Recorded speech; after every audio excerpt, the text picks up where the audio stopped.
Tonight we will go deep into the realm of the unknown and question everything as we search for the truth. We will explore the possibility of countless phenomena within the ultra spectrum, and together we will learn that it is all connected. This podcast is brought to you by the Experiencer Support Association, and it is a live stream broadcast. If you have a question, send me a super chat or become a YouTube member. This podcast is brought to you by the Experiencer Support Association. Take a seat, relax, get ready, and welcome to Beyond the Tinfoil Hat.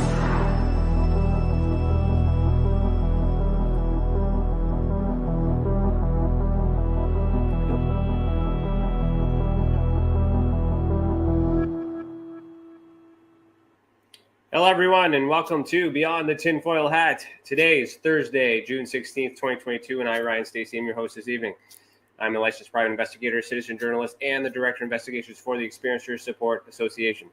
I'm the former National Chief Investigator for MUFON Canada and the former International Field Investigator Trainer for MUFON in general. Welcome to the channel, and thank you for joining us this evening. To super chat, just click the $ next to your name in the comment box below. Tonight's theme is witchcraft teacher / mentor and custom spell practitioner. It's a big one, a heavy load tonight. Our guest for season 4, episode 20 is Fire Lotus the Witch. Fire Lotus the Witch is 29 and currently resides in Florida. They have been a mentor and teacher for almost 5 years and started sharing their practice on a Facebook page, which eventually grew to a YouTube channel where they created a podcast and later became a creator on TikTok. They began researching witchcraft and Wicca around the ages of 11 or 12 and fully started practicing their craft at the age of 13. Fire Lotus has come a very long way and gone through all types of changes when it comes to magic that they practice. Presently, Fire Lotus describes themselves as a witch. They are a witch who practices different types of magic. Those different types being Appalachian folk magic, Southern Conjure Death Magic, and then something they like to call Instinctual Magic. Fire Lotus has worked heavily with their ancestors and land spirits, and depending on the working that they're doing, depends on which deity that they call upon. Fire Lotus is also gifted at being able to channel spirits and continually building their connection and abilities. Most of their channeled messages from spirit come through during client oracle readings. Presently, they have been offering 2 types of community spell work services: a community candle, which is always free, and then the other one depends on the month on which is the specific theme. So you can find Fire Lotus with the description below in our little ticker there, and you can also find them on Linktree at Fire Lotus the Witch. All right, so Fire Lotus, put on your tinfoil hat. We're about to go down a rabbit hole. How are you doing this evening? Hello, and I'm doing really good this evening. Good, great to hear you. Am I coming in well? Yeah, you're coming in perfectly clear. Good. So we're experiencing a weird phenomenon with an echo. So if I'm talking slowly, it's because I hear the echo and I'm having a hard time dealing with it. All right. So we're going to start with the icebreaker, which is brought to us by Stacey. So I'm going to play a little jingle there, and then we'll answer that question and we'll see where we go. All right.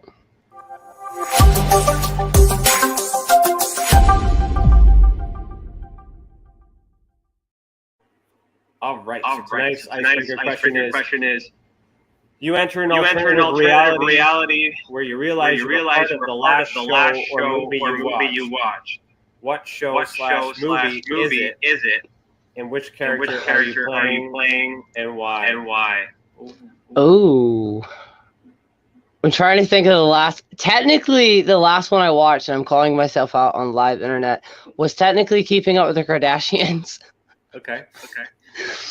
So technically, I guess I would be Kim. Okay. And you have to say why though. Honestly, out of all of them, I have no idea. I just like Kim. Okay, good enough. Fair enough. For me, currently watching Better Call Saul. We just finished season 5. Priscilla, you can hear the echo? Interesting. So I would be have to be Saul because he's a lawyer. And he's crafty and whatnot.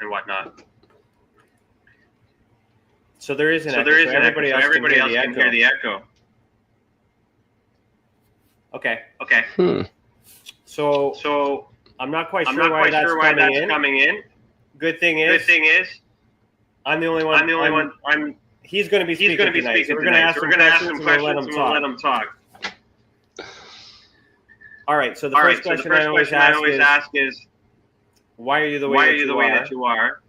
And what I mean by that is tell me how you got here. Start as far back as early as you want to go, and walk me through that.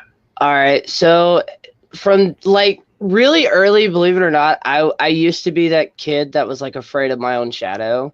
Like I was afraid of everything that go bump in the night, but I was also drawn to scary movies, paranormal things that would go bump in the night. And it all changed at around 11 or 12. And I don't know what it was. I kind of discovered a book in the library that was called A Conjure Witch is the Story of Witchcraft. And it was just like legit just stories and historical accounts of witchcraft. And it wasn't until the very end, which was the Salem witch trials, that like it kind of clicked in my head. I was like, wait, this is actually a thing. And through that process, I kind of like the older that I got, the more that I was drawn to the creepy, the weird. Like my first paranormal experience, I was a kid, like a baby in my crib, and I was crying for some reason. And I remember seeing this elderly woman kind of like hovering almost above me, but like, or almost like she was standing outside the crib looking down, and I could kind of see through her, but she was also kind of slightly like lit up, almost like if you see a stream of light with like dust kind of moving through it. It like she was comforting me. And then for some reason I remember that. So everything after that just I kind of dove deeper into the spooky, the creepy, the paranormal, Charmed, all of that. And it kind of just drove me more into it. Then what did you do from there? From there, I tried to, because I'm from Alabama, small ass town. So I tried gathering as much information, going to the library, surfing online as much as I could at the library, of trying to figure out like why there are ghost spirits, why magic exists, what is magic. And the more that I kept digging into it, the more experiences that I had, which kind of drew me more to kind of doing it. I've been through a lot of trauma. I was bullied in high school, and I kind of got to the point where I was just like, all right, fuck it. You're either going to like me or you're not going to like me. And I just kind of kept going. My favorite saying that I have tattooed on my wrist is just keep swimming. So I kind of just did the same thing where like I would just keep going and going. And then to be straight up honest, it was kind of like I blinked one day and then I'm just like, I'm here now. All right. Well, thank you for sharing that. So I'm trying to deal with this echo. It's a big time. Sorry about that. So tell us a little bit about the types of magic you do. So originally I started out like most witches do from my age range, which is Wicca. And with Wicca, I kind of got to a point to where I just kind of plateaued, to where like I couldn't go any further. So I started researching different practices, and around the time that I started doing all of this online content, I found what is known as Appalachian folk practice, which from the part of Alabama that I'm in, basically I grew up in the foothills of Appalachia. And there's a book by Jake Richards, Backwoods Witchcraft. And when I read that book, it was like I was reliving my childhood, because a lot of the things that were in that book were things that I was told growing up, but wasn't really considered witchcraft. So I was like, wait, what is this? And then from there, I learned about Southern Conjure. So right now, at my point where I'm at now, I practice Appalachian folk magic, Southern Conjure, death magic, and what I call instinctual magic, which is basically, so we have people that will randomly pick up a paintbrush or an instrument or a sport, and for the very first time, they're just amazing at it. They're really good at it. It just clicks. I believe that the same thing can happen when it comes to practicing magic. It's just something in you that comes instinctual to it. So instead of like most witches where they keep a book of shadows, they go step by steps. When I do most of my spells or rituals, I go into what my partner calls a magical, like the magic mode. My hands start tingling and it's like I go into this trance. And from there, I kind of go to where all of my correspondences and all of my ingredients are, and I will just kind of let my body naturally pick it and eventually make the spell, perform the spell. And I started doing this probably around the age 14 or 15, but I didn't understand what it was. And I would do it, and then I would go and actually look up the ingredients that I used in it, and come to find out it was the actual right correspondence that I used, that ingredients for the spell that I used. Okay. What's your most used spell? Ooh, that's a good one. Currently, right now, it would be either the Respark the Spark spell, and or like a job promotion, or possibly to get a job.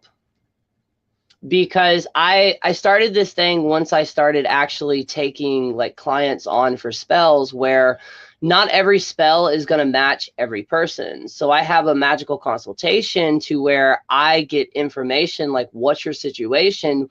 What is the end goal to this? And after we have that conversation, I have certain spells that I have just up on my page, like fertility spells, to find the next chapter spell. What are some? A honey jar. And then with the custom spells, depending on the situation, is depending on how I formulate that spell. You want to give me an example?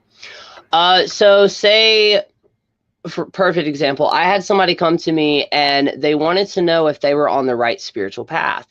And another person had told them, well, you need this spell for that. Well, the way that I practice, I was like, no, you don't need a spell for that. You need a reading for that. Or say you came to me with a situation to where you were trying to break out of the cycle of just kind of getting a job, eventually getting bored with that job, having to restart that process all over again. I can formulate a spell depending on what you want to where you can find that perfect job that fits you perfectly.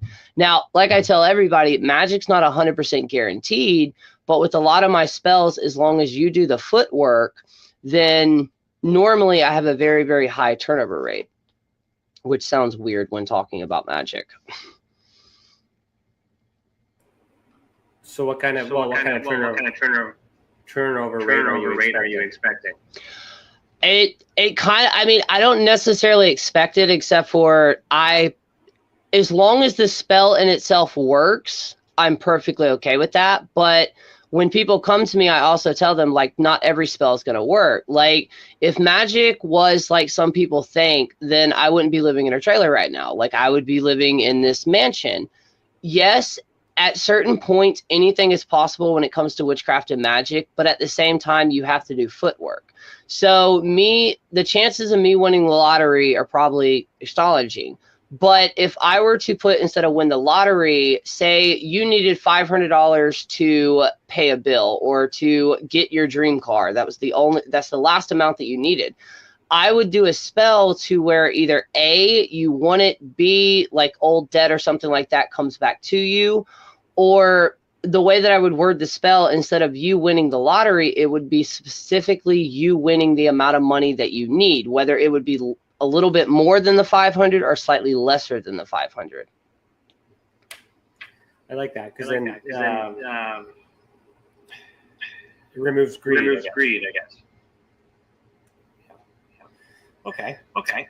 So let's talk about warlocks. So what is a warlock if it's not a male witch? So the original term that I learned and researched that warlock means is basically an oath breaker.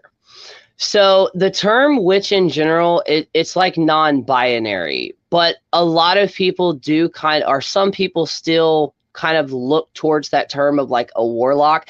And in some magical practices, they will call themselves warlocks and or like a magician. It depends on the practice though, but when some people hear that term warlock due to what Hollywood fantasy books and movies have done, it kind of makes you sound, and there's nothing wrong with what I'm about to say, but it kind of makes people sound like they're LARPing. There's nothing wrong with LARPing, but a lot of people, depending on when they got into witchcraft, when they hear that term, it kind of makes somebody think of Charmed or some type of Hollywood movie, because I think there was a movie series where it was called Warlock. But originally the term meant oath breaker, as in you broke the sacred the sacred oath, so you can no longer be trusted. So anyone can be a warlock, male or female. Yes. Yes.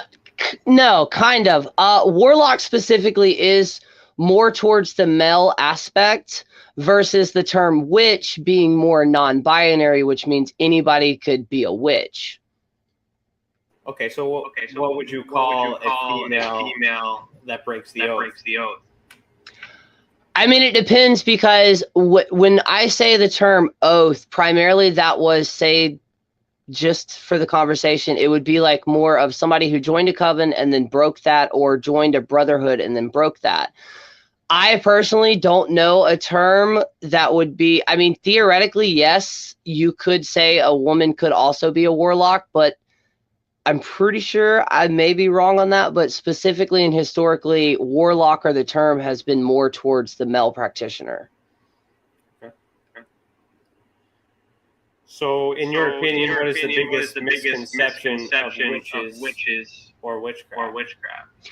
Not every witch follows the threefold law, and if somebody does follow the threefold law, they primarily are Wiccan based, and it's a misconception that every person who calls themselves a witch is basically that they follow the threefold law, but that's not true, because the threefold law was originally a poem that got kind of mixed into it being a law, but also in some, depending on what area you read from, originally what they meant by the threefold law was not that you don't do harm to anybody. It means that if somebody fucked with you or messed with you, you take what they threw at you and you return that threefold.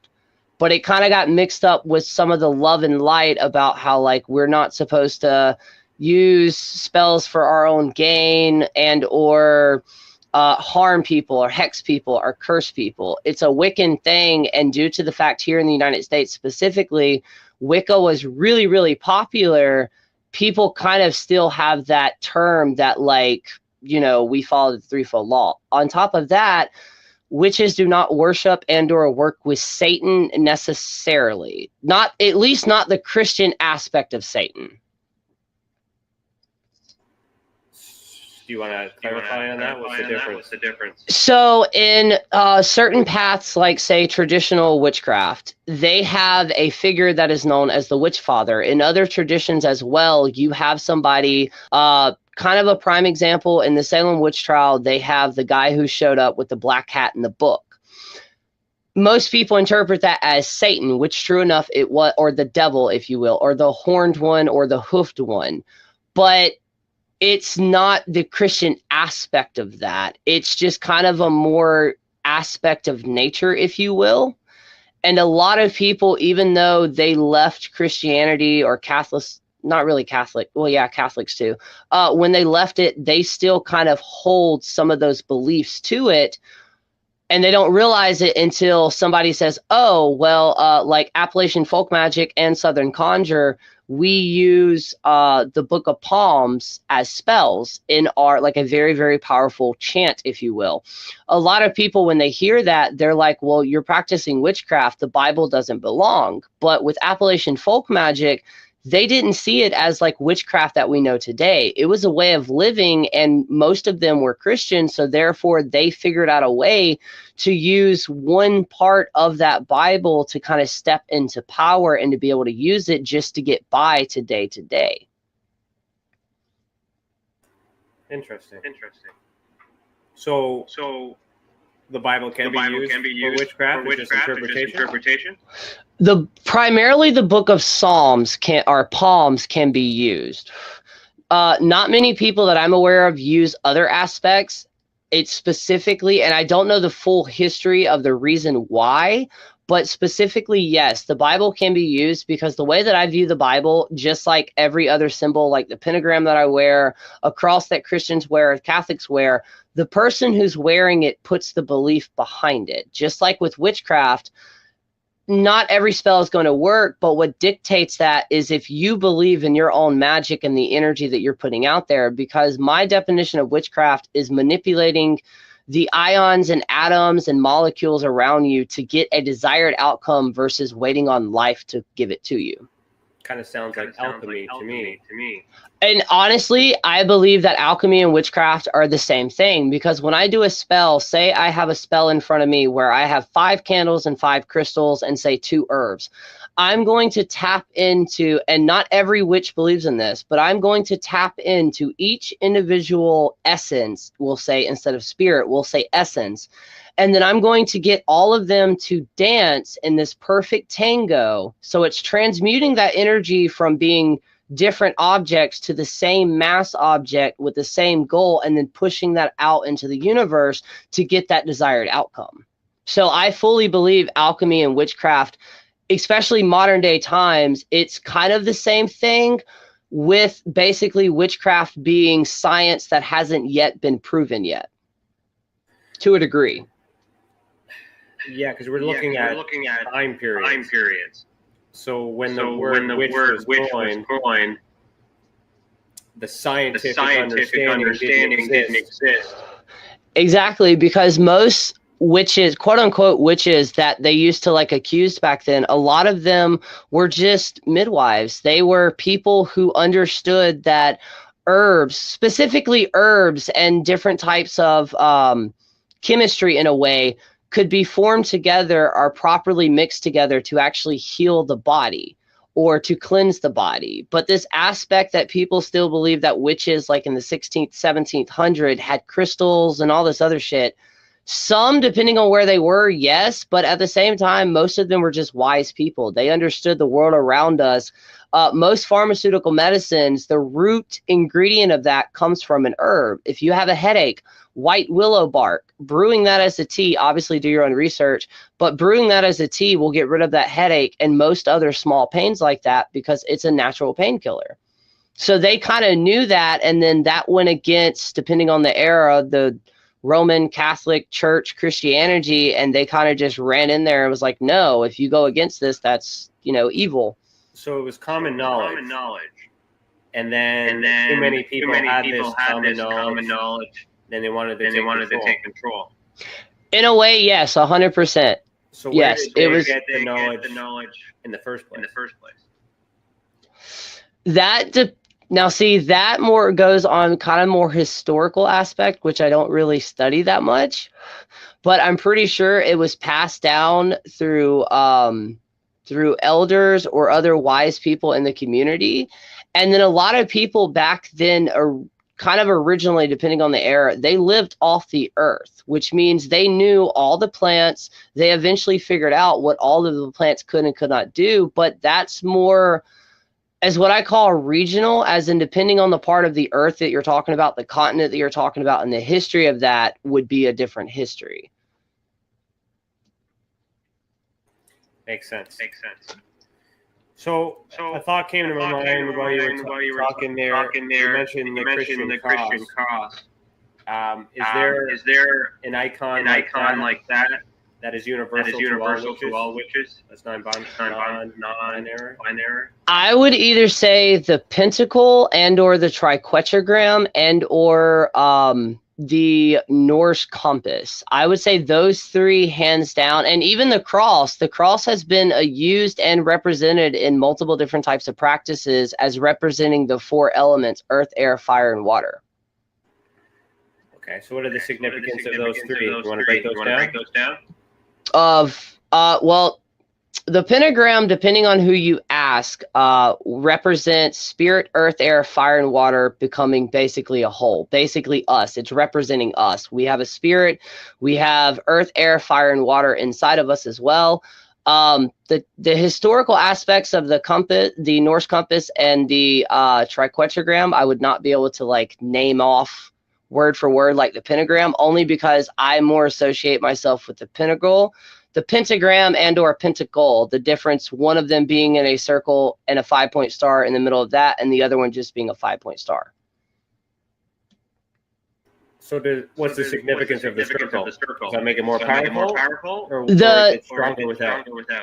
It's kind of, the circle represents a whole, depending on the path that they're on. It could also represent Gaia. It could represent, like I said, protection, as above, so below. It just depends really on the path of the witch and the original teachings that most witches started to learn from, which now is completely different, because back then in the 90s, we kind of just had books, articles, and libraries, or if you were lucky enough to have a computer, you had the slow-ass internet. But even back then, there wasn't that much information versus like now, where you have TikTok, where you have YouTube, you have so many other different platforms, blog posts, Tumblr, Reddit, to where now all these witches from all around the world, from all different types of generations, can actually get together and share their knowledge. So with all this different knowledge, different sources, interpretation, how is it regulated? So that way everyone follows the universal law. It's not. It's so not. There are some aspects that I totally wish it would. It would discourage some of the discourse that like people see online, but there's this weird thing where it went from just being like witchcraft, paganism, everything that falls under that, to we're in this newer area, as it's been brought front and center to everybody that uses social media, to where spirituality is also being mixed in there. Yes, true enough, in multiple past, spirituality has kind of always been in there, but I'm talking about the new age spirituality. So where you have the star seeds, the quantum leaping, quantum healing, and all of these new things are starting to kind of get mixed in with all of them, because some people have this certain like thought when it comes to being a witch, but in reality, we're normal people. We're doctors, nurses. I'm not, obviously, but doctors, nurses, military, everything in between. And it's just like, if you were to get a gamer, athlete, an artist, and a poet all together, yeah, that's going to be their main source of like, that's going to be their main focus. But they also may love horror books. It's kind of like an onion, and I hate to say that, but every witch is going to have different layers to them. And a lot of the times, those different layers also kind of get blended in with their own personal craft. And I think that goes to say with a lot of religions, belief system, thoughts, all that stuff. So what would the common goal be, assuming that everyone wants to do good? I mean, if everybody wanted to do good, it would kind of probably trying to be like heal the world, try to create this eureka place. But the only problem that I have with that is the same problem that I have with like all the meditations that people have done to like center and kind of find world peace. The problem with that is it's not necessarily the fact that it's not going to work, but there are too many components to it, and every individual person is going to have a different definition of what world peace is, which is why it's never worked. There have been certain points in history that witches have gotten together and tried to prevent something, But in general, we don't have the power to heal the world or to create this perfect balance, because in nature, it's loving and cruel. It's sunshiny days mixed with hurricanes and everything in between. And that's all the unregulated stuff, the things that we can't talk about, the things that we can't prove, things that we can't work together. So in your own world, like, are you trying to heal the entire world as we know? Oh, no. The world that you know. The world that I know, with me, it would be the world that I know, the people that come to me for either guidance, insights on certain life events that are currently going on, and just in general to kind of make people think. Because yes, I am a witch, but I also have spiritual views. I think all the world religions, they have truths in them, but not all of them are correct. And then on top of that, if we were to humble ourselves just a little bit, the most renowned thought that I ever had was, like when we have a streak of bad luck, we're like, why me? Why is this my life? Why not you? What makes you better than anybody else out there that's struggling in their own ways, that's having their own life? And with me, as long as I can go to sleep knowing that I've changed and or healed or helped one person, that's what this is about. I never had a mentor growing up, so I hope and pray that I can ask questions and help people in a way that I didn't have when I was growing up, specifically while I started the journey of witchcraft. And that's a nice thing to do. And I commend you for that. Thank you. I mean, I can relate to that a little way. But it's good. So we say heed the world or something like that, which means watch the world, pay attention, and do good. So thank you for that. Okay. So what are the benefits of doing witchcraft?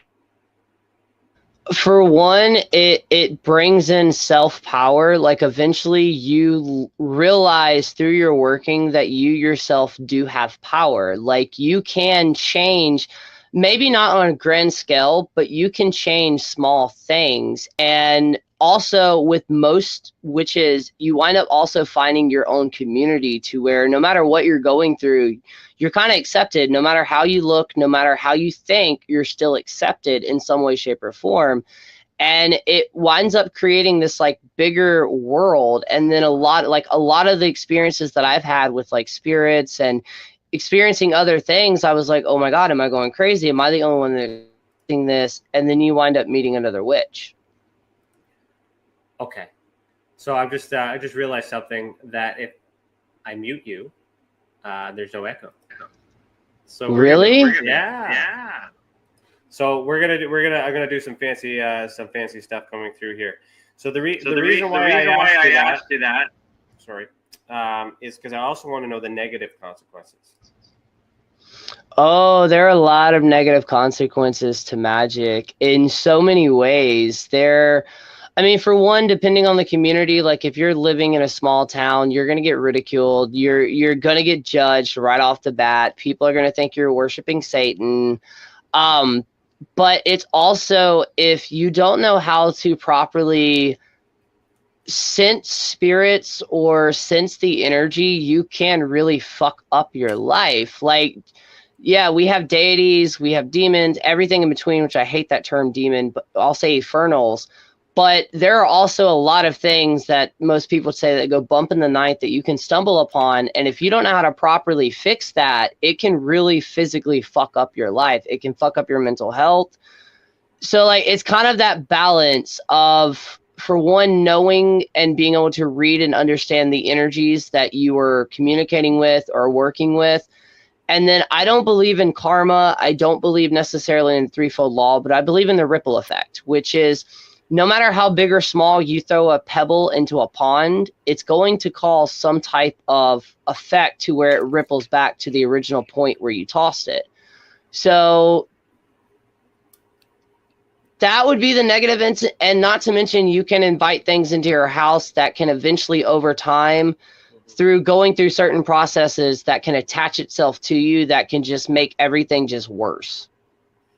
No, I can understand that, because like like everything changes. Whatever path you choose opens up different opportunities and all these other things, whatnot. So I totally relate that. So with terms of magic, do you have you ever seen the result of a change by doing any spells or anything like that? Oh, multiple times. I'm trying to think of the last one that I've seen. To where I like, it's not just like just a chance. Because see, when it comes to spells, and most of my experiences, due to the fact that they're personal, I won't necessarily share some of them. But one of them, and it also kind of goes back to like why I do this.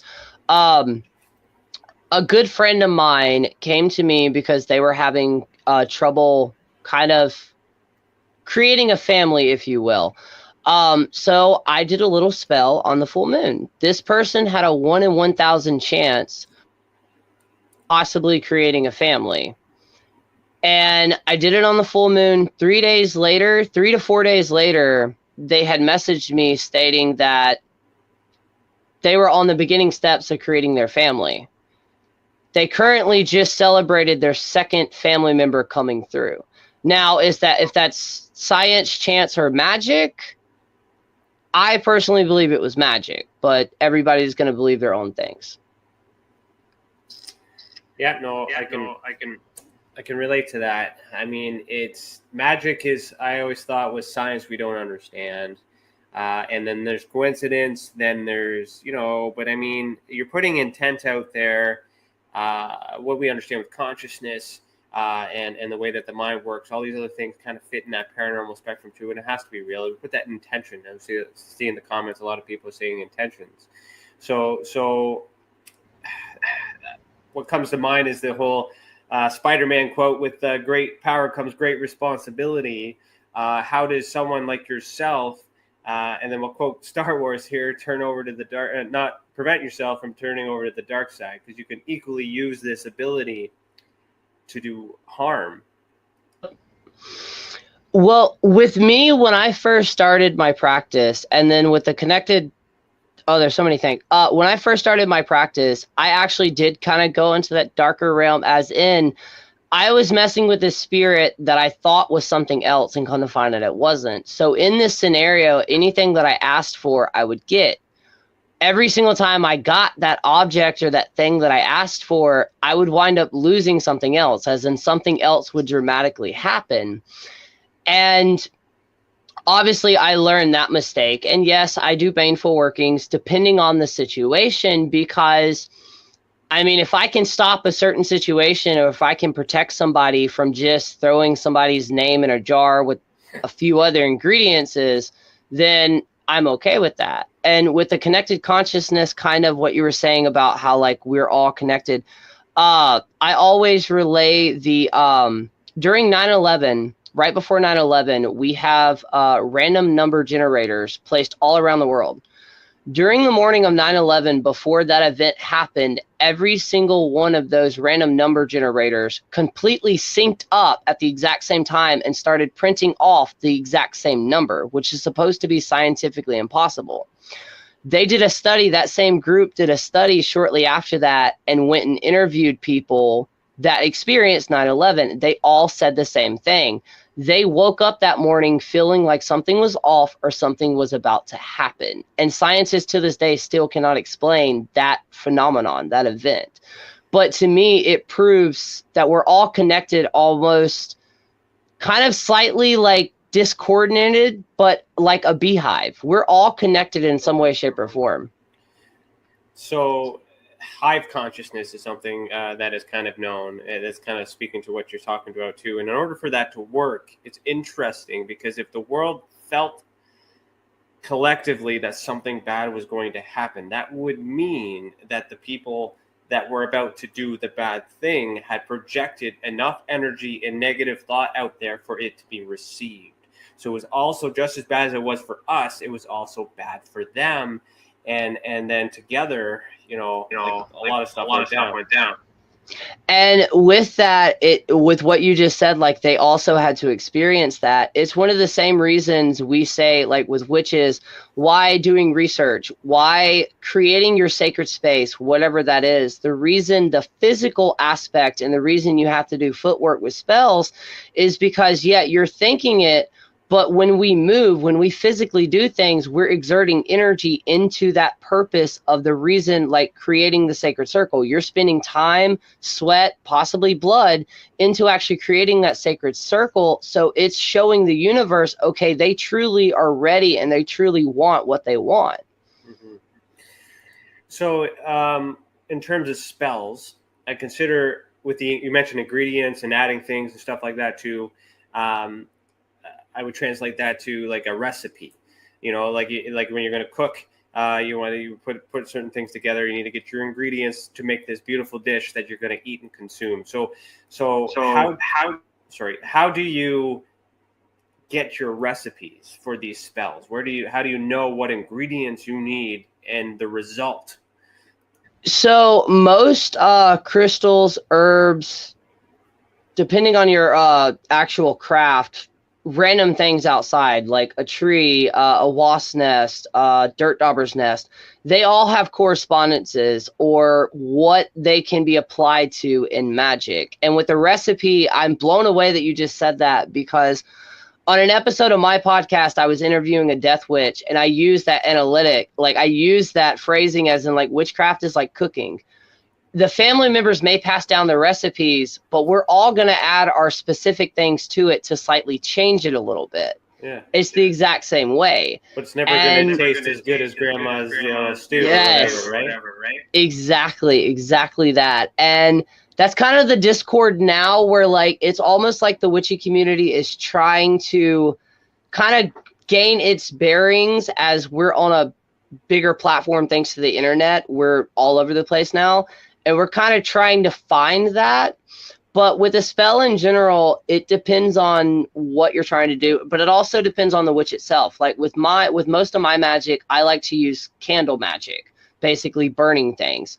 While some other person may use a crystal grid or may use a jar spell. It also depends on the witch. So it's like an artist, or like you said, like a chef. Every different person is going to have their own kind of spin on it. And then that's where that starts to get creative, and then you can expand on it, and then you can build. So if it's a recipe, if it's something, because like with food, we need to eat, we need to consume it, we need it, it's important. So from your perspective, with these spells, what are essential spells that everyone should learn how to use, and or ingredients, if you will, and maybe there's some ingredients that are bad that should avoid, if I were to translate that. I might be not doing this properly, but I used to cook in another life, so I'm just trying to compare it to ingredients. But what's good food and what's bad food? What's a good spell? What's a bad spell? So that actually depends on the ethics and the moral of the witch, because there are some witches who will not use any baneful herbs. Most of those baneful herbs, quote unquote baneful, they have poisonous properties to them, like belladonna, nightshade. A beehive or a wasp nest, it can be used for protection, but also baneful. But for a witch, protection, reversal, and defensive magic are some of the top 3 spells or rituals that you need to learn, because just in general, protection's great. Too much can be a bad thing. Reversal magic, to be able to reverse, because a lot of people hyperfixate on, oh my God, somebody on the internet hexed or cursed me. No. You're more likely to self-hex yourself than anybody else. And that's basically stating, like, if I walked up to you right now, randomly picked up a rock, randomly started whispering to that rock, dropped it in your hand and said, you're cursed. Depending on how your brain works, that seed is planted, which means I didn't do anything. I just gave it to you. And that rock means nothing. It's just the thought.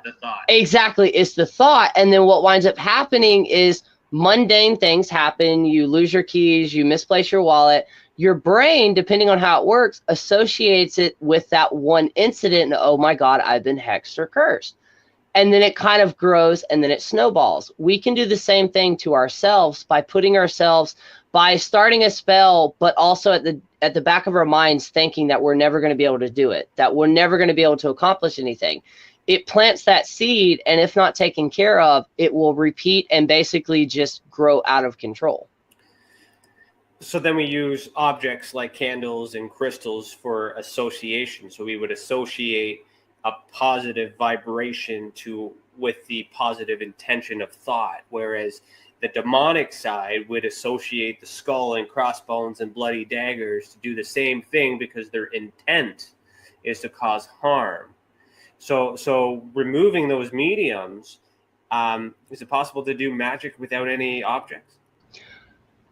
Yes. One thing I did want to correct, though, the whole demonic term, most people don't use that anymore due to the like Christian tie to it, because the infernals that people know of, or the demons that people know of from the Christian concept, people work with them every day. I've worked with multiple ones.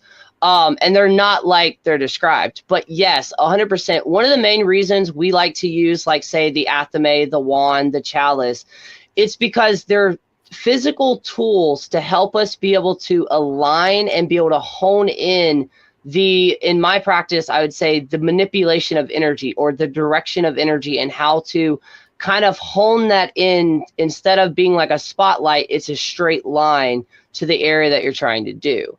But yes, with the aesthetic aspect, with like the skulls and crossbones and stuff like that, yes.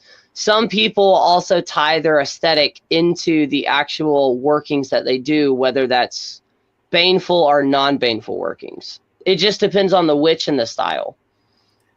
Is it possible for a witch to use a skull and a bloody dagger and put positive love out in the world? Oh, 100%, 100% on that. Because at the end of the day, as much as I hate this term, because it's more than, there's this concept that just setting your intent and just walking away, that's it. And I did an experiment on my TikTok where I set my intent and just, I intended myself to gain $100 through customers that day, versus the next day where I actually went through the steps, looked up the sigils, looked up the runes, created the sigils, found the right herb correspondences to bring in prosperity or customers, and then actually fixed the spell. So there is some magic that's kind of instant, as in you can kind of think of something and it just happens. And then there are more complex things where you have to go through the actual manipulation, transmutation of said energy to actually be able to pull in the thing or push away what you're trying to do. But yes, 100%. Somebody could use like a bloody skull with like a huge dagger and still be able to like heal somebody. It all depends on, at the end of the day, the intent and the footwork that the witch does with the spell work, in my definition. And I'm totally with you. And where I'm kind of leading to is the judgment. Because if you were to look at the modern witch, or how witches are described, what they wear, what they use, someone who is not familiar with what we've just discussed may assume that it's the negative intent. It does appear perhaps vicious and scary by what we're told because of Hollywood and things like that too. So assuming that the label is removed and no one is judging in this environment, what is up with the the commonality with the way that most witches, dress and work within? And does that have any effect to the spells, or is that just simply the culture? So it's so interesting you say this too, because I was just talking about this, because I asked, like, why do we have the witchy aesthetic that we have? Yeah. For one, I do believe it kind of stems from, like you said, with what we've seen in Hollywood. Like I grew up on Charmed, Buffy. It also, for a personal witch, it kind of puts us in that power, like having that certain aesthetic kind of makes us feel confident as we're doing said spell. But yes, a lot of people, they'll see that and they're like, oh, well, you're a Satanist and everything like that. But I will say, social media during the Palmarama, the pandemic, kind of broke that aspect of, oh, well, if you're a witch, you look like this, because more people kind of came out and they're like, no, we're just everyday people. We may have certain things while we're doing spells like robes and stuff like that, I don't personally. I have one, but I don't really use it. But that has to go into more kind of like ceremonial magic, where each thing that we use, like the witch's hat. What I've learned is traditional, and it's also what it represents for me is, and for some other people, is the cone of power, which is the actual pokey part, the stop, and then you have the circle. So what that's supposed to remind us of is that we're centered and we're also balanced, but we're also protected while creating that cone of power, which, depending on what practice you do, is basically what the point of a circle is. It's to raise the energy around you, and the more energy that you raise up through like dancing, drumming, humming, singing, you wind up focusing that, and then when you cut the circle open, it's almost like a magical bomb kind of exploding, where that energy just shoots out to where it can go to actually manifest everything that you're wanting to manifest. Interesting. So who was the first witch? Ooh. So I don't have a legit answer, but I can say something that I recently fell down a rabbit hole of, where a lot of people, or some people, believe that Cain from the Bible was one of the first witches. And then some people also believe, which I believe this, Jesus was also a witch. By the definition of what is claimed he did, that is legit. That's witchcraft on a whole new level. But a lot of people do believe that Cain was also one of them. He was one of the first witches, and he learned that from, I think it's called earthbound angels, the angels that fell from heaven but actually stayed on earth. Supposedly there are theories that they taught him what we now know as magic, and that's also one of the reasons that palms throughout history has also been used in witchcraft. Sorry, go ahead. No, I was saying from what I've heard recently and the rabbit hole that I fell down, but that could just be because I was born Southern Baptist and then switched to Pentecostal and then became a witch. So it could be still at the core value, those Christian values that I try to run away from. I was just going to say that I've always thought Jesus was a magician, a big old magic trick, or as we in context, has the ability to convince a great deal of people that there's, change the intent, it's thought, and with Psalms. So is it Palms or Psalms? Because I always thought it was Psalms. I want to say it's Psalms, but my brain is telling me it's Palms, so I'm not for sure on that either. So what's interesting with that is those were kind of, I'm thinking of the Proverbs, but I mean, those were all anecdotes in the sense of things that Jesus had done. So if Jesus had the ability to change, water into wine, is that a angelic thing, a godly thing, or is that a witch thing?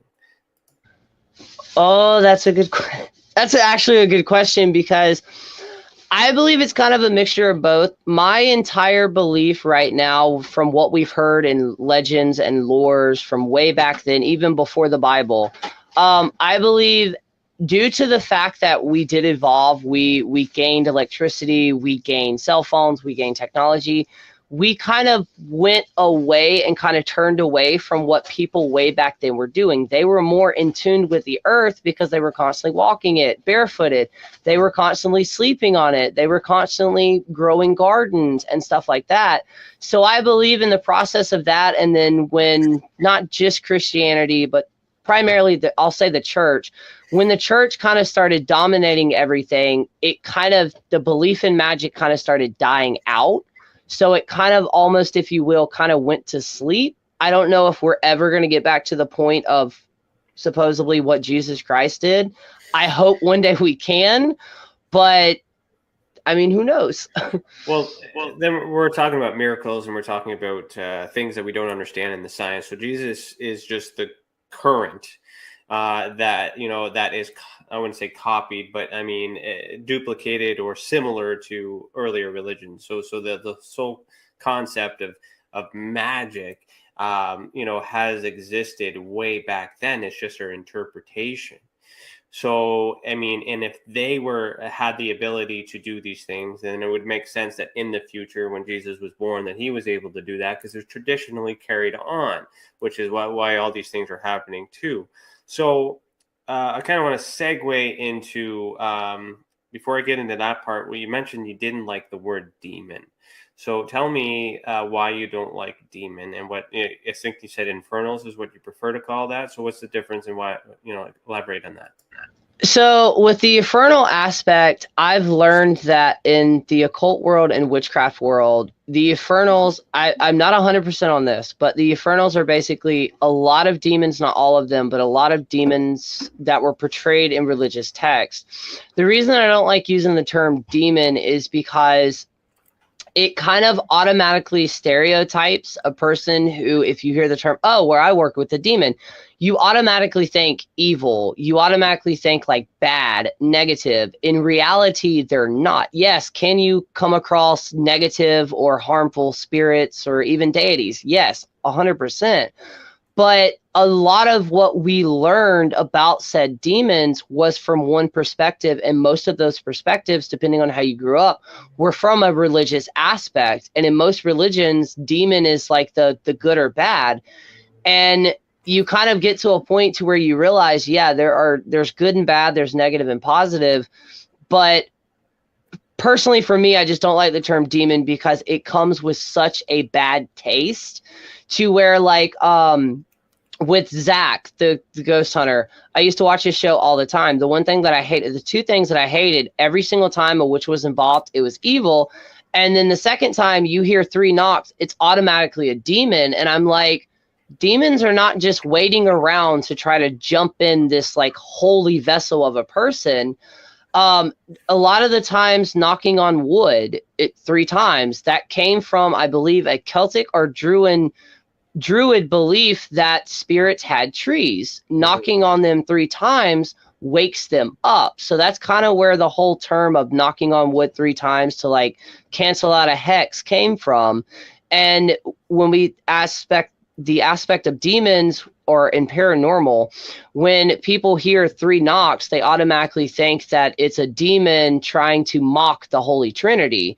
But that's also a narrative that Hollywood and a lot of other paranormal cases have based upon and kind of pushed it on us. Yeah. Sorry, I'll meet you here.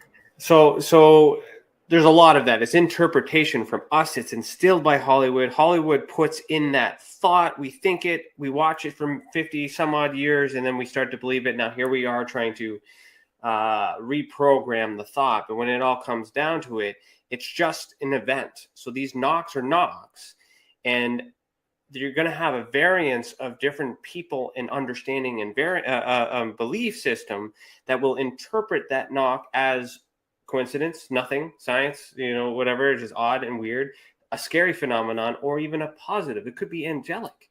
So in terms of, how does the knock actually happen? Let's not try to judge and interpret the intent.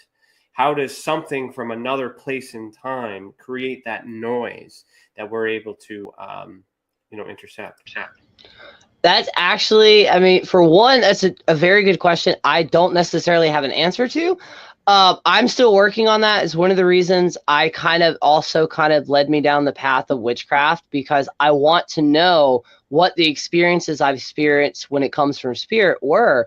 But it was something that you said I've also been trying to tell people. When it comes to witchcraft, all of witchcraft is basically an unpersonal or a personal, unverified experience. In other words, most of the things, unless it's in a coven or a group aspect, none of us are going to experience the same. We may be able to create a list of how energy feels, but due to the fact that we're so unique and individual, our own bodies are going to interpret spirit or magic or energy completely different.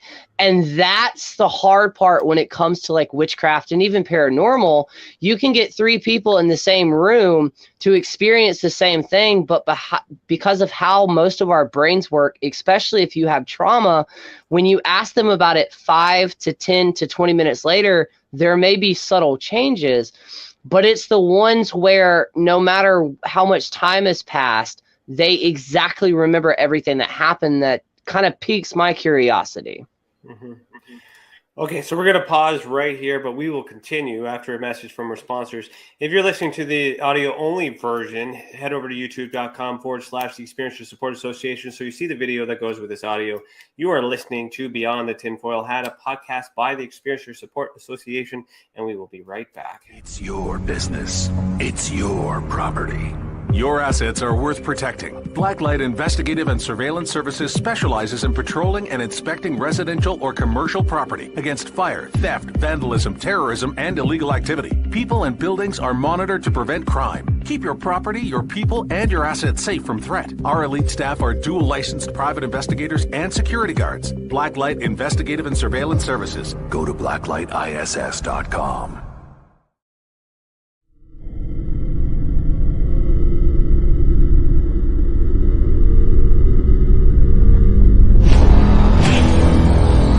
The same thing that draws aliens to our planet is the same thing that draws us to others. Exploration, curiosity, sustainability of life. That's why we go. It would make sense as to why they're visiting here. Travis! Quit playing around, man. Get back here. Travis! The last thing I remember was this numbing shock. Stunning sort of a feeling. Very powerful. Get away from me! I was just out of my mind with fear, just screaming the whole time. It's been theorized that aliens prefer remote areas because they don't want to attract attention. Whatever it is that they're doing, they would want to do that in a less populated area. There are multiple accounts of the same thing from people from all over the world. People that do not know each other, do not live in the same cultures, and they're all looking up, they're all seeing things in the sky. So it would be naive of us to think that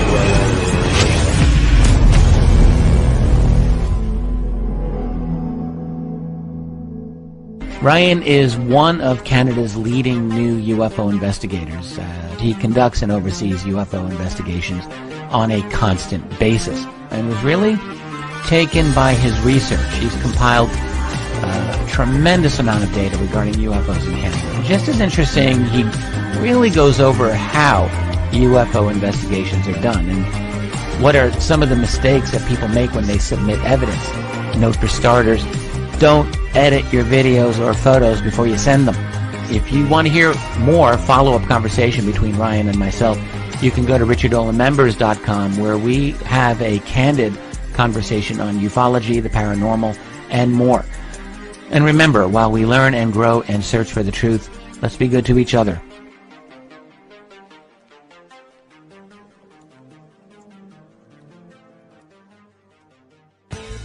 Welcome to the Observation Deck, a state-of-the-art, one-of-a-kind virtual platform that takes video conferencing to the next level by using avatars to navigate a campus, just like you would in real life. First, you install the application and design your very own unique avatar. Then you're free to explore the various areas of the campus at any time from anywhere. There's so many areas and activities to choose from on the platform. There's a 1,000-seat auditorium, a large expo hall, a movie theater, a nightclub, an art gallery, and even a beach. Come attend a conference or take a class or hear a lecture. Meet new friends and interact directly with presenters. It's all right here on the incredible Observation Deck campus. Where in the world will you go?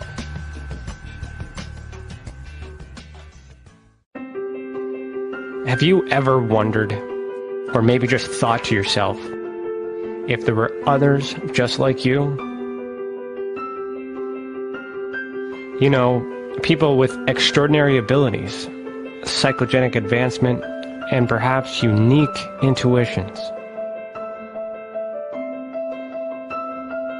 Maybe you just wondered if there were other people who experienced unimaginable, unexplained, or even unusual and paranormal events.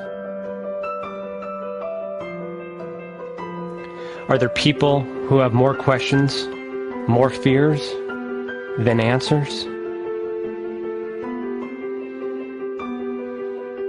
Well, you're not alone. You've never been alone. We believe you.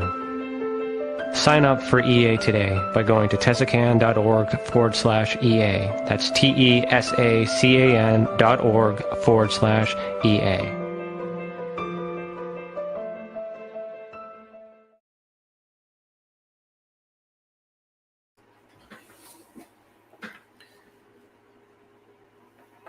All right, welcome back. You're listening to Beyond the Tinfoil Hat. Have you ever experienced an unexplained event involving the paranormal, UFOs, extraterrestrial, dogman, or any other paracryptid? Head over to our website. This is the new one, www.experiencersupport.org, and submit a report. Let the others who have already reported be that example that proves we are making a difference. And if it wasn't for these reports, we would not be able to do what we do. And for that, we thank you. I am still here with Fire Lotus the Witch. How you doing? Good. Still good? Oh, where'd you go? Uh-oh. He disappeared. He just left. Hopefully he comes back. Uh-oh. Stacey, you want to pop in and tag team this year until he comes back? Oh, nope, there he is. There you go. Sorry about that. That's okay. How you doing? I'm doing good. All right. Okay, so what about so we talked about witches. We talked about the spell, the magic, and the conjuring, and all that. And that is you and other witches alike trying to put that intent out into what we call the ultra spectrum, so the ether, the other space, the upside down, whatever you want to call it. How about the other way around, like receiving, so channeling? Do you ever receive messages or channel with spirit or demon? Well, you don't channel with demons, but I mean, do you receive, from other witches or other places? What do you think? I do. Here recently, I've always been able to kind of know things. I have claircognizance, which means I have clear knowing. One example, my partner's mother passed away when he was 13, way before I was even a thing. I moved down here and I used to stay on the same property that she also lived on. And when I first got there, in my head, I pictured that they had their driveway, specifically this certain structure in the middle of it. So fast forward 2.5 years, me already being down here, we're at a cookout at my father-in-law's place. And I tell him, I was like, yeah, I'm really bummed that y'all never got to do the, basically it was like this Western style structure with rocks and stuff that you would see like in Arizona with a cow skull and an alligator skull. And he looked at me, this is a very, very religious man. He looked at me and he turned pale white and he looked at my partner and he goes, you told him, didn't you? And my partner's like, no, I didn't. He knew it. It was exactly what his wife wanted. And recently, since I started reading oracle cards, there was one particular incident. I was prepping my space to read this person, and I started singing Disney tunes, specifically the Jungle Book, one of the bare necessities in that. And I stopped myself right? I was like, wait, I have not heard this or listened to this in probably 3 or 4 years. What is this? And as soon as I asked that, I got a chill completely up my shoulder. And after that, it was just like, I'm going to keep things private, but it was basically one of their family members that had recently passed away. Not recently, but had passed away in the past 10 years. So when I gave her reading, I was like, hey, I don't normally do this, but this is from the energy that I feel. Come to find out, it was a direct family member that had, like I said, had passed away, and he used to go about singing those tunes. And my partner's family, I can channel like that. And it's just it's almost like I can separate what's my own thoughts versus what's coming in, because when I do channel, not that I'm still learning it, but I wind up taking on either aspects of that person or like phrases that they would use or even body language that they would use, which is different from what I normally do. But I fully believe, and then sometimes you'll get a ringing in the ear, which I call a download. And some people say, depending on which side, it's depending on like if it's coming directly to the universe or if it's coming from spirit guide. But I believe it's also going back to kind of the connected consciousness. It's the Akasha records. Basically, anything that could happen, will happen, or has happened. Each individual person say there's a giant book that they have. I believe that when we get that information that we should not know, but we do know it, I believe we're also in a way possibly accessing the Akasha records as well. Mm-hmm. Makes sense. It's got to come from somewhere. We got to pull from a source. We all should have a common source. It's just interpretations that have been changing over the years. I'm totally on board with that. So, would witchcraft be a religion? It can be, and that's where it kind of gets tricky because Wicca is actually and technically, even in the United States, I don't know about Canada, but in the United States, it's recognized federally as a religion. So you can be religious and practice Wicca, but not be a witch. But you can be a witch, not be religious, and practice Wicca. It just depends on the, we'll say, the branch of Wicca that you're trying to practice. Yeah, I'm not quite sure of the laws we have here. I know it was decriminalized recently, but it used to be against the law to practice witchcraft here in Canada. Which is kind of interesting because that would mean that it worked. Why would it, why would you outlaw it, in a sense? So what is Wicca then? Wicca, oh God. Depending on the practice, it is more of an earth-based religion. They have the goddess, they have the god. They believe, most of them, not all, again, Wicca now is kind of an umbrella term because there are so many different types of Wicca. But it is a very earth-based. You're saving the planet. You're doing everything you can to help the environment, not necessarily going vegan or vegetarian. Not that there's anything wrong with that, but being more in depth, kind of being in the community. And here recently, I'd say in the past 30 years, just because of the internet, so it's more mainstream now. Or more public, a lot of people have becoming justice warriors, standing up for certain rights and everything like that, becoming an activist. That would kind of be my very rogue definition of it. I haven't really practiced Wicca since I was about 17-ish. So it's more so of like a commitment then, I guess. So you can practice it and do it here and there, but then it's kind of like any religion, I guess. You join the club, you're with a monk, To a degree, Wicca, and for anybody who is trying to kind of look into witchcraft, I would either suggest folk magic and or Wicca, specifically Wicca, because it's very organized and it's very structured. And they have a lot of like daily rituals or daily spells. And the reason they have that is to be able to get you into, because a lot of people, they ask me, they're like, well, you make all this content, because I try to cover every platform. They're like, how do you do your own personal practice? It's because I've reached a point to where everything that I do in some way, shape, or form has a bit of magic to it.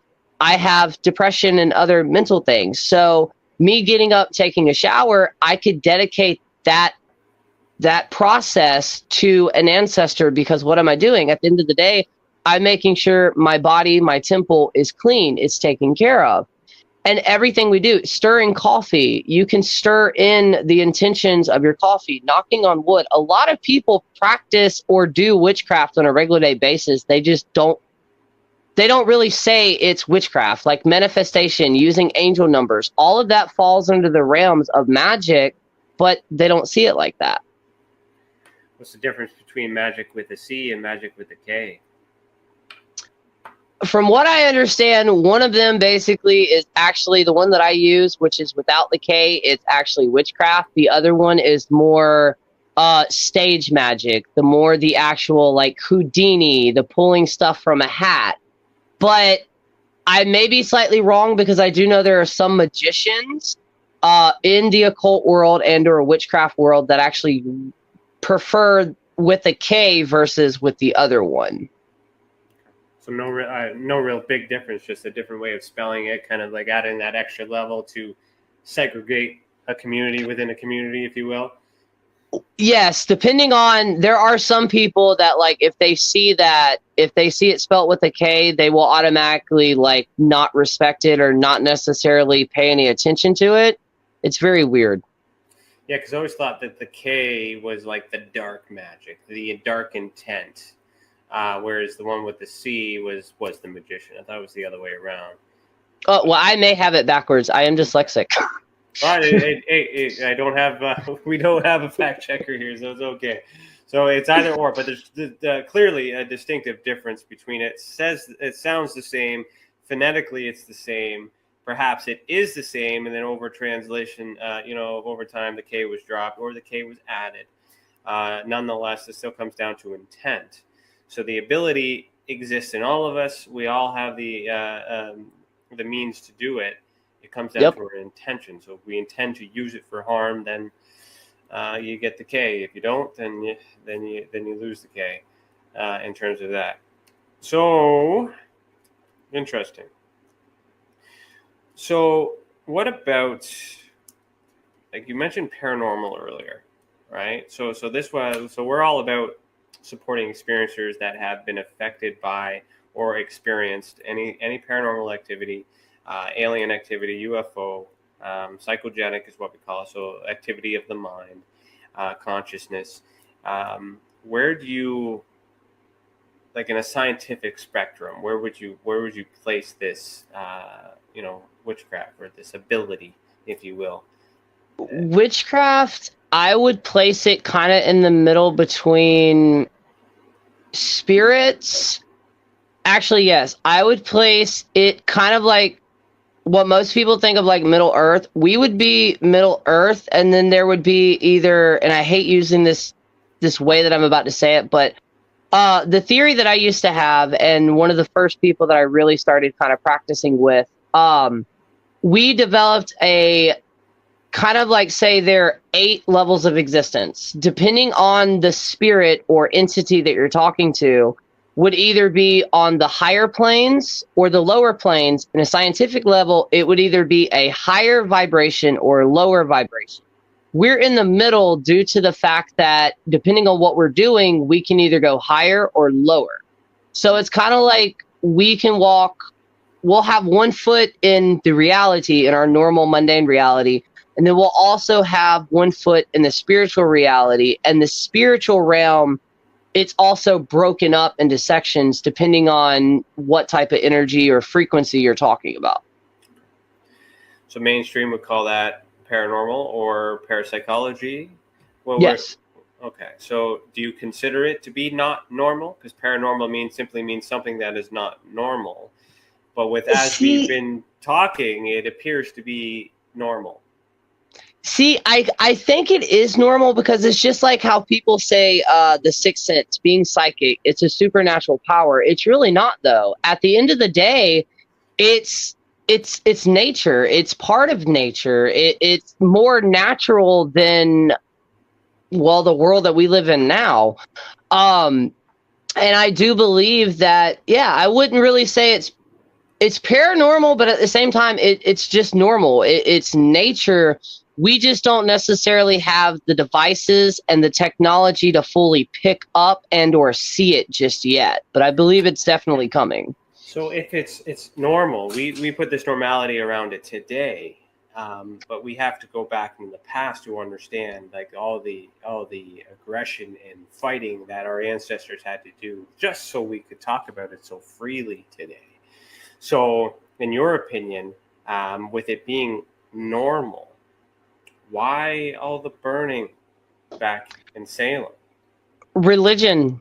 The most simplest answer, religion, because religion in my head, not all of them, because there are some that aren't necessarily like this, but most religions, it's always that scale, that good or evil scale, that you do this perfect thing or it doesn't work. And witchcraft gives a person power. It gives them a power to where they don't have to go to the same place in a congregation and do the same things over and over again. They can actually take life in their own hands.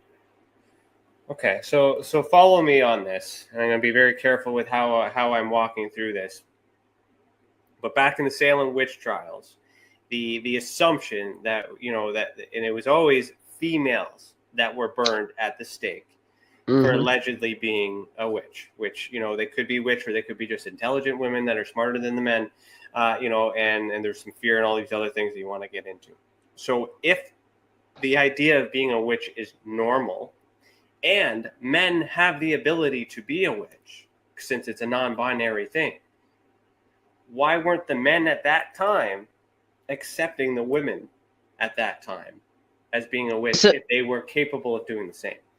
So I did want to just say one thing, and I understand you probably did not mean to clarify it that way. No witches were actually burned in Salem. Now, in other states in the United States, older ones, they actually were burned. But there was one male that was actually arrested for witchcraft. His name was Corey Giles, and he was crushed to death versus being hanged. And the reason that was because back then, if you were accused of being a witch, all of your property became the church back then, basically the government. Right. So Corey Giles, he was crushed because he would not commit if he was or wasn't. But specifically, it's kind of the man, and I hate to say that, but it's Christianity, really. It's pilgrimage. It's being that pure thing. And back then, men were the authoritating one. It's also very interesting, like you just said, not many men were kind of accused of that. But when it comes to some of those cases about the man in black, it was always a man versus it being a woman that met with them. So I think it had to do with that control. And back then, men were kind of like the apex, if you will, and females. If you go further back, the women were more in power up to that point. And then it stopped. And then now we're starting to come back into that. So women were always powerful back in the day, and then there's that suppression. So you're right in the point where this controlled religion came in, a decision was made. Too many things are going on in that sense too. So now that we're in this new age where we're, again, like it doesn't matter. We're starting to understand that there is no divide. We're all capable of doing these things. How do we work together? How do, men and women are equal now? Like things have changed, and that's great. A lot of things, we don't have to worry about that. So why haven't the witches taken over? Because you guys can change and manifest and heal the world. Two things. I also love how you worded that.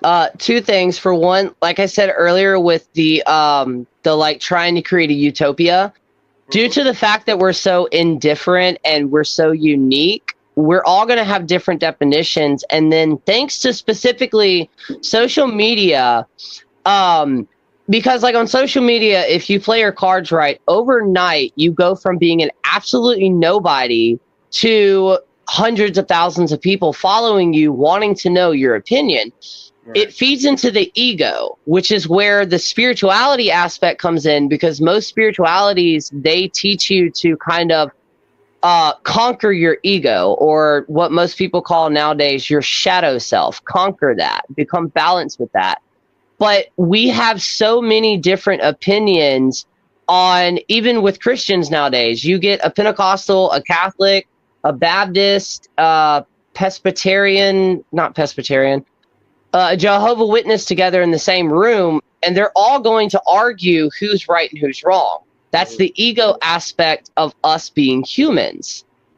And if we were to ever, because here in the United States, at least 1 to 2 times they actually did. The witchy community got together long enough to actually create a council of witches, and that was primarily when they were actually trying to get Wicca federally recognized as a holiday. That way, primarily with vets, if they were a Norse or if they were a Wiccan, after they passed away, they would be able to actually put those symbols that represent them on their graves. But other than that, it's a really good question, and there are multiple people that are trying to. So instead of all coming together fully as a community, what I've been realizing, especially thanks to Discord and everything like that, that we've kind of created our own smaller intersections of like small little neighborhoods, if you will. And the one thing that kind of relates all of us is we know every other person. So we're kind of all united, but at the same time, we're very separated at the same time. It's almost a paradox, it kind of, in my head it is. Yeah, I think it comes down to fear and control and power and all that other stuff. And it was operating in such a way, and there was a need to change at that time. And then now we're at a stage where that way doesn't work anymore. And I think the way, and I hope that the world that we're ending up to is more balance, more unity, where we're working together. Everything is balanced and equal, aces in places, if you will. And anyone can identify as anything. We see a lot of unity, a lot of things that were not accepted a long time ago that are now accepted. Now that we have the keys, now that we're able to do anything we want, we still got a lot of hate, we still got a lot of violence, we still got a lot of things. But I think as we continue to go, we might be in this, what I call the that's not the right word, the transitional generation. And our job is to get the next ones ready for the new world, because we're not going backwards, we're not going forwards. We may not see in this lifetime witches and aliens and ghosts and paranormal, but we know they're coming because we can't go back to the dark ages. I mean, I guess we could. I just hope that happens after this chapter I'm going. I don't want to live through that. And it's also... It's interesting times. And what you said is amazing, because a lot of the things that we've been talking about is also taught. Not making it about this, but like racism, homophobia, things like that, it's taught. And all of us are the people that are waking up and realizing how our ancestors had it wrong, and we're correcting that, and it's being passed on to the generations after this. And as long as we can keep that up, and then with the pandemic that broke out, it kind of repeated history, as in kind of the Black Plague and then the Renaissance.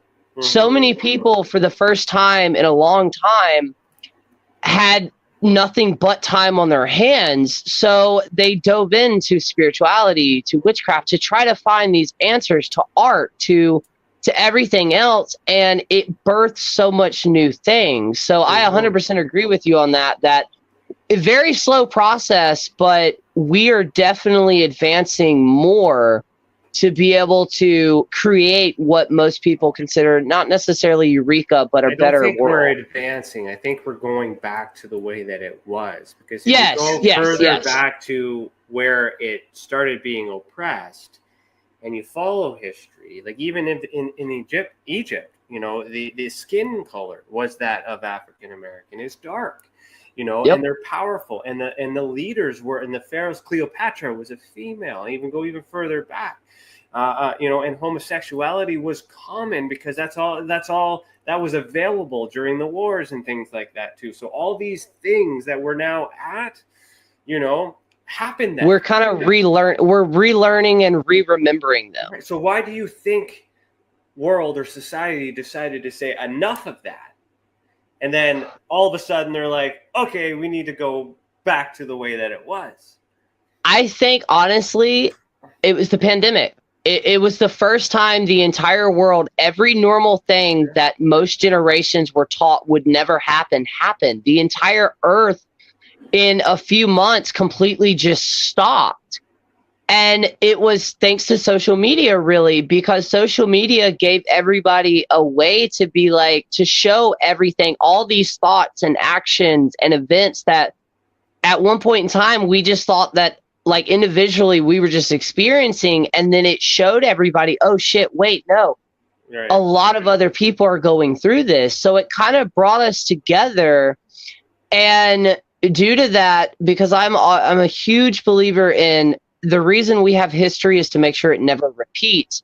But with, say, which I'm not really going to get into that much, but with shaman or shamanism, the core principles, so not the actual actions and everything that they do in their practice, but the core principles, when most people learn about it, they always say the same thing, which is, it's like I already knew this knowledge, but I'm just now remembering it. And some witches will say the same thing. When they start learning certain things, it was almost like it's in our DNA. And there are scientific experiments to kind of prove that, to where certain events, memories, or instinctual things can be passed down through genetics. And I think magic in general, we're kind of, or spirituality, if you will, we're kind of tapping back into that more primal, like you said, way back then before everything kind of just got mishmash.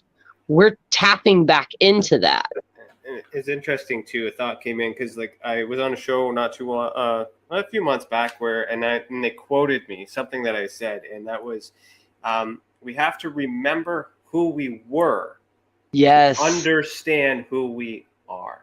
Yes, 100%. Right. So there's this thing in between the book burning, all this other stuff. A decision was made. Nope, that's enough. And then here we are. Now we're starting to come back. This is a beautiful place to end up to, and I hope that the fighting is going to come to an end, and then we can live in this world that we've been trying to create, and all these other things as well. So you mentioned Norse a couple times. I'm very interested in Norse mythology. Currently very involved with Norse mythology.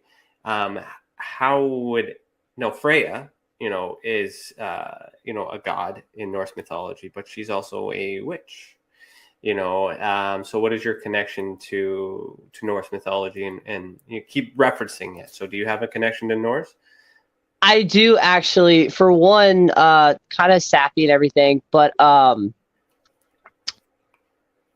the necklace that I have, it's the Norse compass. It's actually mine and my partner's engagement necklace, but I work with Freya because I've kind of known as the crazy cat person. I have a lot of cats. And I've been told by multiple other practitioners that Freya kind of hangs out here because of the cats. And I've slowly built a relationship with her where when I was 18 or 19, I had an experience where I was kind of messed up experience, but I was basically kind of sleeping out in a car on my parents' house, or my parents' property. And this hawk started to circle around the property in the daytime, screeching nonstop. And everybody else is asleep, and I'm outside just kind of pacing around trying to figure out my next step. And I had my headphones in, and out of nowhere, about 5 feet in front of me, this same hawk flies down and lands on this swing set and makes eye contact with me for about 5 minutes. And that exact same moment, I was like, everything is okay. Well, fast forward to where I am now, I never realized, because I always have hawks around me, I never realized that Freya has been also associated with hawks. So it kind of blew my mind that I may not truly follow the Norse path. My partner's very drawn to it, but I haven't done like the research and the history and everything like that. But I'm still drawn to it. And with Freya, I work with her, and I also work with Loki, which is slightly a newer experience. It's interesting with the relation. Like I do recently have discovered that I relate the most to Norse mythology, but I cannot grow a beard to save my life. So evidence would show. I'm the same way. Evidence would show perhaps that maybe that's not true. But I dream, man. That so there's man can dream. But anyways, no, that's good. No, I full disclosure, I've been playing Assassin's Creed Valhalla for a while too. So, but things like that. There's a lot of history in video games too, and soft disclosure, and the magic is there. The realms are there. I actually believe that in modern day times, the deities are kind of using like video games, Hollywood movies, and stuff like that to kind of bring back. True enough, it's not accurate. Not all of it is accurate, but it still plants the seed of the idea that. And when we're sitting comfortable with it, is it familiar, or we accept it? Like, it's all testing it too, right? Because then we all know how we react to evil things and bad things, but then why do we have this connection? Why do we have this sense of bliss, if you will, when we see the past? They also have problems and war and all these other stuff and chaos, but yet we feel like we are connected. We feel like we belong in the past. And so that would make sense if that's where we came from. When you talked about the Akashic records and genetic memory. So that's one of the main things in Assassin's Creed. Again, a video game, but on the concept that they're taking someone in the present, examining their DNA, tapping into their consciousness, and going back through the blood to their ancestries to find out where something is in present time. So how long ago was that? Is it really that long ago? Or is it now? Yep. And it's almost like listening to, like with me, I can listen to Celtic music, and no matter where I am, it's just like I'm home. But it's like this deep feeling inside where it's just like, holy shit, I've heard this before, but in a different setting. And I think it's what you just said. I think it's our DNA or our soul or our energy. It's remembering a time before. And go ahead. Sorry.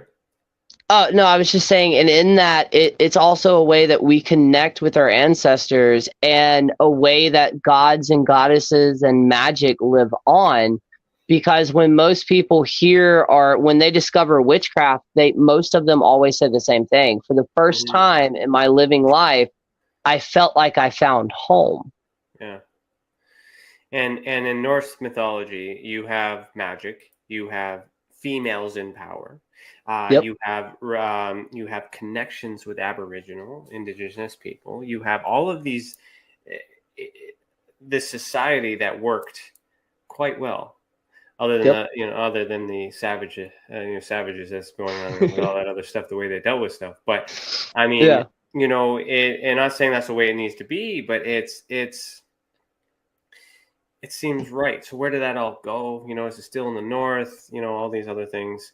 But the hive consciousness, right? When we're channeling and we're bringing in and we're trying to do all these things, and you mentioned Freya, so Freya is your deity of choice, I would assume. Kind of. I don't really. I work with multiple deities, but I primarily work with my ancestor. If that makes any sense. Okay. So like I talk to her, I know when she's here, she'll kind of leave sometimes, but like I don't have like what most people think of witch has like an entire altar dedicated to her or anything like that. But I have my own personal way that I connect to her if she calls. Like I can randomly, because I have multiple cats outside, and if I don't see one of them in a while, I'm like, hey, Freya, if you will, can you please say Grandpa? One of them is named Grandpa. I'm like, can you tell Grandpa to come home? Mm-hmm. And almost every single time I do that, within 5 to 10 minutes, the cat is showing up and it's meowing at me like, yo, what's up?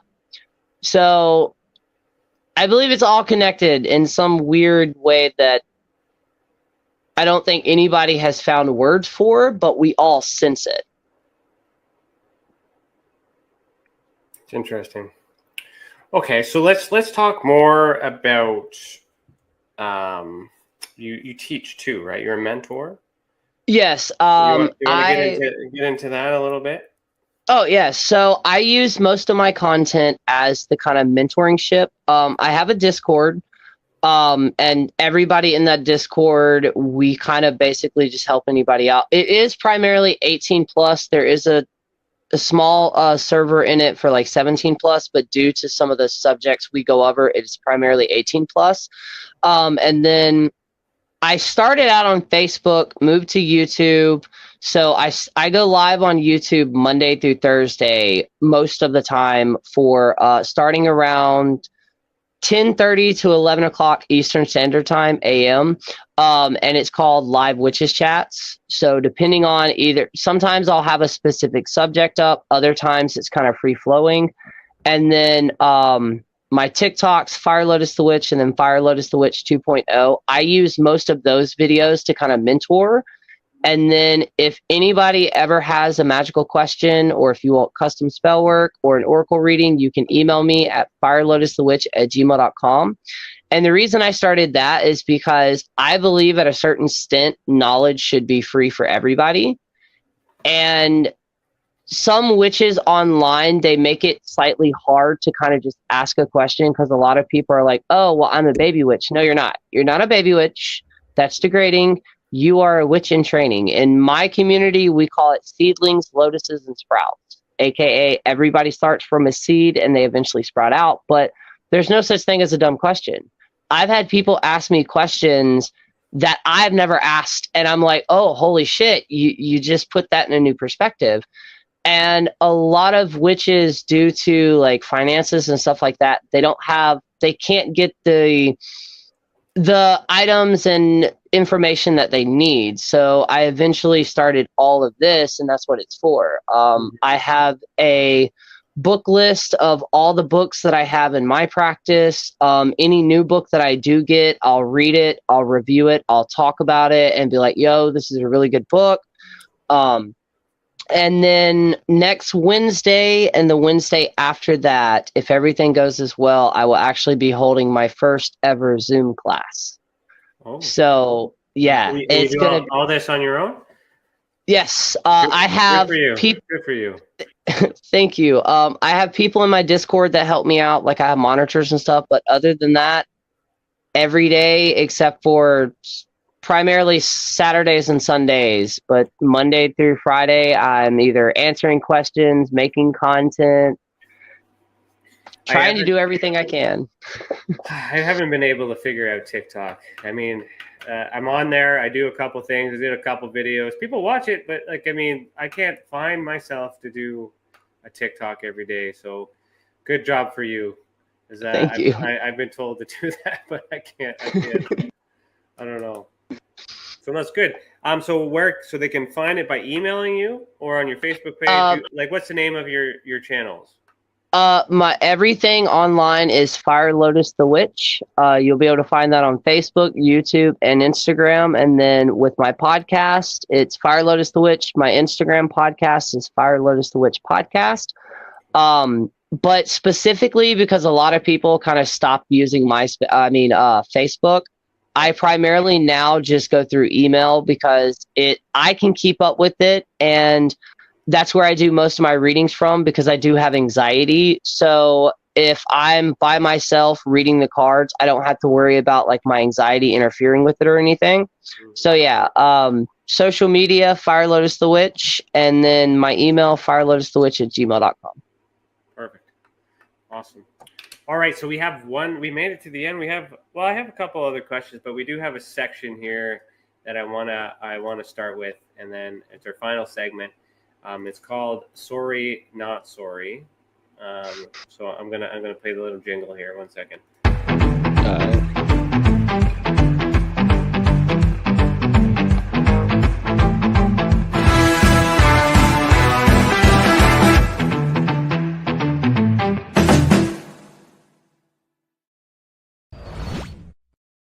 All right, so this segment, it's more of a social experiment. It's just me trying to emphasize a point which we already expressed in this entire episode, that there's variance of different opinions and we can't agree on some things. And I just kind of want to use the most outrageous experience or belief in some things to kind of prove the point that even when we have science telling us one thing or another, not everyone has the same answer, even though it's right in front of us. So here are the rules. I'm going to ask you one question, and I'm going to time you how long it takes you to answer it, and then we'll go from there. Okay, no judgment. All right, are you ready? Okay. Yep, I'm ready. All right, so with all the knowledge and experience that you have and information from what you're channeling, what shape is the Earth? Round. Took you a little bit there. You had to think about that. Why'd you have to think about that? Why'd you have to I don't know. I wasn't expecting that question. I was like, okay, it'll be a witchy question. And then all of a sudden, and my brain is like, wait, what is it? Yeah, so we don't know what the correct answer is because there's so many different beliefs. This is true. Understandings. This is true. A lot of people and we didn't get into this episode. And as our following knows, I love the paranormal consciousness topics because it's not stressful. That's why I always have a good time. Ufology is dark and dingy and all that other stuff too. But if we can't agree on what shape the Earth is, then we should be more accepting of all these other beliefs and systems and all this other stuff and work together. And that's so that's the whole point. And we ask everybody on the show just to throw them off to see what they say. And not too many people say round, believe it or not. So that was a safe guess. Wow. Now, round as in a globe or round as in I would say a bubble. I would say a bubble. Okay. Perfect. All right, so that went pretty quick. So let's go into experiences. Have you ever had a profound experience that you're willing to share with anyone? Something that would be able to.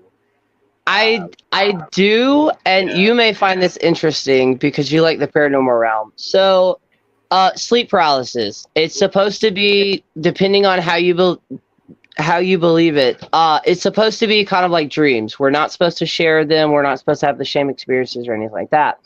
When we first moved into the place that I'm living now, me and my partner both, for a week straight, had sleep paralysis, both at the same time and the same night. We slightly experienced different things, and the last time that I had it, which still to this day scares the entire shit out of me, we have a purple sheet separating the one room from the other room.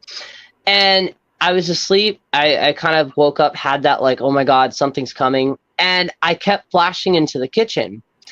And all of a sudden I saw a body walk in at first because we have bells hanging from our door. So I'm used to that sound. I heard the door open and I see this very, very tall, slender figure walk in. I can't get any details. And the sheet that we have that separates from where we sleep from the room that I'm talking about, out of nowhere, and it's a purple sheet, out of nowhere, I see this hand kind of do this, like it was grabbing it to try to pull it like this, except for the fingers were a mixture of what you would see in a mummy movie, not with the shit wrapped around it, but the almost completely dehydrated part where the skin's sticking to it. And it was a mixture of between this smoky gray and this smoky black. And the face, I could see it, but I couldn't see it at the same time. And my entire heart is racing out of this. Is probably the most scared that I've ever been in my life. And about the time that it fully pulls it back and I see slightly this side of its face, I woke up. I finally snapped out of it. My partner experienced similar experiences, but more with a very tall kind of black silhouette figure.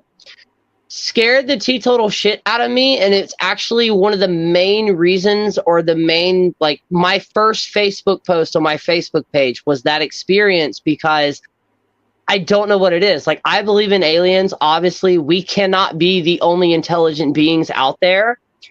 But it reminded me of either a mixture between most people think of a gray, or possibly most people, and I hate using this term, most people would think of the demon, a mixture of them both. And I've never forgotten that about that experience. I've never been able to recreate it or kind of re-trigger it like I want to, because I want to know what it was. But that would probably be the most profound recent paranormal or whatever category that falls into. So how would you connect that with your comfortability in terms of accepting the phenomenon? So you identify as a witch and you have a shadow figure presenting itself. Sleep paralysis is a symptom. We're not quite sure what factors are in place to allow that to happen. and we're not quite sure if the shadow figure itself or the entities are directly responsible for causing it. You could be in this wake state where you're seeing things in a different dimension or things like that too. So how do you, as a witch, explain what that is? Don't worry about assigning it to paranormal or extraterrestrial. I would say interdimensional. I would have to say interdimensional, because the reason that was so for noun is because one of the same reasons we create a sacred space, whether that be a circle, a crossroad, is because it's an in-between. So a quick trick to get you to see auras for the first time: get somebody to stand behind a solid white sheet or solid white wall. You're going to stare at them like an inch past their shoulder or face, and you're going to keep staring at them. The entire point of that is to break and to throw off the concentration of your eyes, which is also an in-between. It's a linear space. Sleep paralysis is also a linear space. It's an in-between. It's not there, it's not here. And I believe that is going to be the very core key that kind of unlocks everything that we talked about, whether that's interdimensional, aliens, ghosts, spirits, everything in between. It's when we break our, I would say, what's programmed with our bodies to focus or concentrate. It's when we break that, it's when we start experiencing things that cannot be seen by the everyday eye. Where are they in between? That's how they're right here. That's how we're able to see them. But what are they doing all day long? They're right here in front of us. Imagine layers on top of layers on the exact same like 3D map. It's just multiple layers. And depending on what you're doing, whether you're trying to go higher or lower, you're altering your state of mind. So therefore, you're being able to tap in and to experience and or see things that are in the in-between. But in reality, they're all around us every single day. It's just they're on a different frequency level. And sometimes they kind of cross over or purposely cross over. What if somebody doesn't believe? Does all this stuff still work? Yes, but they normally say one or two things. Either A, I didn't see it, I didn't believe it, that may be a trauma response, or the one word I hate, which is coincidence. I believe the term coincidence was made up or made or created to explain the things that just cannot be explained, that shakes a person to its core, whether that's a religious belief or a scientific belief, to where they're like, I don't care what you saw, even though they're there, I did not experience that. It's because it breaks their psyche, because for the first time, they just experienced something that cannot be physical, that cannot be explained in black and white by writing it down on paper. So I think it's also an actual defense mechanism of the human brain and the human mind to make sure it doesn't fracture it. And I'll admit that I'm guilty of using the word coincidence quite a lot. and in terms of evidence, coincidental evidence and hearsay or circumstantial evidence, there's a lot of that is a lot of, we get what you're saying, but that's your opinion, and yep. We need something more to believe you. And that's kind of that's instilled in the law system, the legal system. Yep. So if in terms of direct evidence, how do we get direct evidence? That is something I myself am still trying to find. Like with Zach, he created the paranormal museum that he has. The reason that's so interesting to me is because me and my partner, while we used to watch his series, we talked about it, trying to get some of the most haunted locations, but every type of technology that we have, filming it 24/7, because most times that people experience a paranormal encounter or an alien encounter, a crypto, everything else in between, it's always almost at that moment where they don't have something to shoot it. But if something is constantly being prevailed, which this goes into physics, which is that like the cat experience, if you put nuclear waste and a cat in the same box, it's technically dead and alive until the human eye observes it. I think that also goes into... There's that curiosity and then that need to know. So then you mentioned ego and then id and all the other psychological elements that go into it, and it's hard. And I am one of those people that find it really. I'm like, as I brought up in that way. I went to school for policing. I'm an investigator. I do all these other things. So like following the facts and the lines are very instilled in my training. But sometimes things do happen that, even though I say it's a coincidence, I know deep down that it can't be, but it requires other coincidental things to happen that are I know that are random, and I know that these random events aren't associated. So therefore this coincidence is gone, and that becomes circumstantial. And then that becomes direct evidence to me, but then then I provide an opinion. So as an investigator, I'm not the only private investigator in the world. But when I put an expert opinion out there, I could still be wrong because my beliefs and my judgment and all these other things are in there too. So do you have a message for people like myself that kind of still need to have that nuts and bolts, so that way they can guide people in a positive direction? Maybe not believe 100% all in, but to kind of encourage us to explore in a way that doesn't allow us to go, off the deep ends. Full consciousness, let's say that.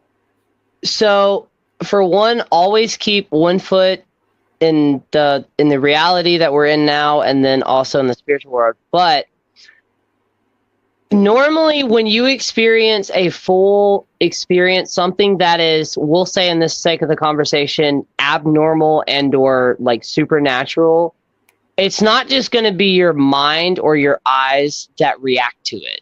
It is going to be an instinctual react. It's going to be a physical reaction. It's going to be a mental reaction. You will know, just like when like you're a kid and you walk past like what is supposed to be a haunted house and you get that vibe like deep down in your gut, you should not be here. Like that more primal reaction. The same thing happens with paranormal or everything else in between when you experience that. But if you feel uncomfortable, how do you know you shouldn't be there? You just feel uncomfortable. Normally with like, I shouldn't be there, or, oh shit, like this is not something, it's that instinctual fight or flight, but you also completely paralyzed. Where as much as you want to run and scream, your physical body just cannot move because it's kind of just like in shock of what you're experiencing. Mm-hmm. And then normally, because as a witch, I have experiences, not every day, but I have experiences where like I question, oh my God, is this real? I don't know if this is scientifically fact, but a person who is completely out of touch with reality is not going to question that they're out of touch with reality.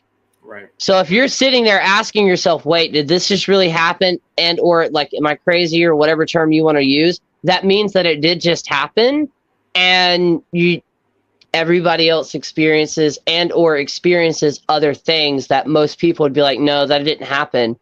That didn't happen because they didn't physically experience it. With most people are like that. So that would be my advice. Just keep going and just keep searching for answers. Whether we're going to find those answers or not, you'll find clues, I guess. And if you ever feel like you're in danger or you should not be there, try to leave ASAP. All right. Wise words. So we made it. We're at the 2-hour mark. What we're going to do now is we're going to do an after chat. So for those of you that were in the comments, we're going to talk to you guys now and see and give you some updates of Tessa. Stacey, are you good to go? Thumbs up. Perfect. So you, yes. if you want, you can participate in the comments as well.